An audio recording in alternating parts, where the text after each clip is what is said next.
Hey, what's up everyone? Today we're going to talk about Antonio Gates and his crazy story of being a basketball star all the way to becoming one of the greatest NFL tight ends of all time. Make sure to like, comment down below, subscribe to the channel, and hit that notification bell to stay up to date with all my videos.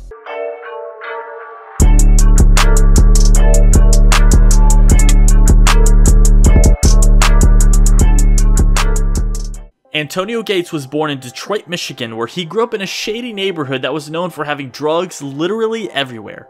Antonio's parents used sports to help shield him from all of the negative things he was surrounded by. Gates was actually best known for basketball.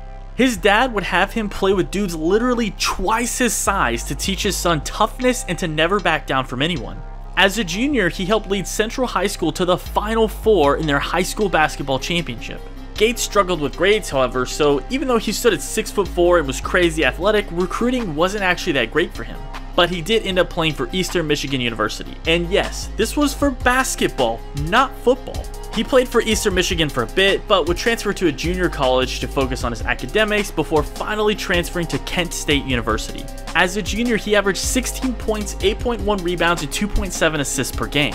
He helped lead them all the way to the Elite 8, and as a senior, he averaged 20.6 points, 7.7 rebounds, and 4 assists per game, huge numbers. It sounds fantastic, and it sounds like he had a lot of NBA potential, but despite his great last 2 years of college, many scouts told Gates that he was a quote-unquote tweener and didn't have the right body type to really make it in the NBA. So, he then started to schedule workouts with NFL scouts. And despite not playing a single down of college football, 19 NFL teams showed interest in Gates in his workouts. His first workout was actually with the San Diego Chargers, and they loved him so much that they signed him as an undrafted free agent. So yes, despite never playing any college football, because of his size and his athletic ability, the Chargers decided to give him a chance. He started the season out as the third string, but he would eventually become the starter for the Chargers. He even had a 100-yard game against the Packers as a rookie. He would finish his rookie season with 24 receptions for 389 yards and 2 touchdowns. Pretty good, I would say, for not playing any college football, but the best was yet to come.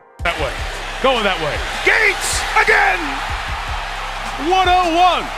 Touchdown, San Diego. You're suspended for 4 games. You have no contact with the Chargers. You come back in your first game on Monday Night Football. You get your 100th touchdown.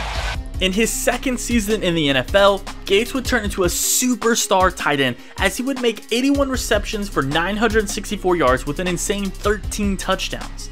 He quickly became the favorite target for then starting quarterback Drew Brees, and yes, this was the team Brees was with before he eventually went to the Saints. Gates used his big athletic body to dominate the red zone and was a player no cornerback ever wanted to be left with. He was selected to his first Pro Bowl and broke the record for touchdown receptions for a tight end in the NFL. Over the next 2 seasons in 2005 and 2006, Gates would average 80 receptions, 1,012 yards, and 9 touchdowns. To end the 2006 season, the San Diego Chargers actually lost 24-21 to the New England Patriots in the divisional NFL playoffs. It was a huge disappointment after the Chargers had an amazing regular season. Gates, however, finished this season with his 3rd straight All-Pro and Pro Bowl appearance. So again, everyone around the league was in awe and just shocked by how this guy went from not playing any college football to being one of the best tight ends in the entire NFL. Going into 2007, Gates actually finished that season with 75 receptions for 984 yards and 9 more touchdowns, helping the Chargers reach the AFC Championship game. However, they again lost to the Patriots due to numerous injuries, things they were battling with, and again, they ran into Tom Brady and Bill Belichick. Following this season though, Gates had an up and down 2008 season. However, skipping forward to 2009, Gates would have one of his best seasons of his career, catching 79 receptions for 1,157 yards and 8 touchdowns. The Chargers would finish this season with an awesome 13-3 regular season record and again having an incredible run. However, again, they would lose their first postseason game against the New York Jets where they only scored 14 points. So this started a lot of talk about the Chargers and how they always choke in the playoffs. I mean, over the years, they've had some elite teams that just couldn't make it past the AFC playoffs to actually get to the Super Bowl. It's unfortunate, but it was another playoff loss for Gates and his Chargers. I know a lot of people blame this game on the kicker, and there have been some bad kicks, but again, you know, the Chargers, even one of these seasons, had the #1 offense and #1 defense yardage-wise, and they still just couldn't get to a Super Bowl. However, after his incredible season, Gates signed a 5-year, $36 million contract, which was huge for a tight end in 2010. Now, from the 2010 to 2012 seasons, Gates would continue to make Pro Bowl after Pro Bowl. He would average 54 receptions, 699 yards, and 8 touchdowns. But the Chargers were not able to make the playoffs during these seasons. In 2013, Gates would play all 16 games, catching 77 catches for 872 yards and 4 touchdowns. The Chargers made it back to the playoffs, but again would lose in the divisional round to the Denver Broncos, where Gates was held to just 2 receptions for 10 yards. So if you can kind of see a trend by now, Gates had a lot of fantastic individual numbers. Really, the Chargers in general had tons of great regular season numbers. It just didn't translate into a lot of playoff success. From 2014 to 2017, Gates would average 52 receptions, 570 yards, and 7 touchdowns. At the end of the 2017 season, he would pass Tony Gonzalez and set the all-time NFL tight end touchdown record with 112 touchdown receptions. That's absolutely insane for a tight end.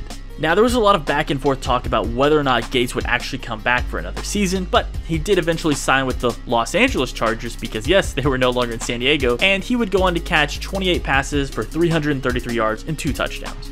And this would also be his final playoff appearance for the Chargers, where they eventually lost to, yeah, you guessed it, the New England Patriots again.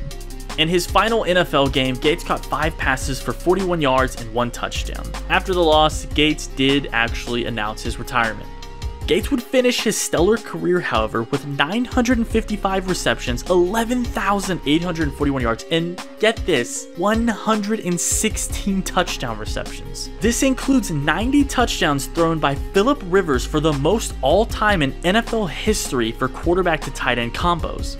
But I hear what you're saying. Yes, this was eventually passed by Tom Brady and Rob Gronkowski. Gates is also the Chargers' all-time leader in receptions and touchdowns. Gates went from being a very good college basketball player with a little bit of potential in the NBA to becoming one of the greatest tight ends in NFL history and having the most touchdown catches for a tight end ever.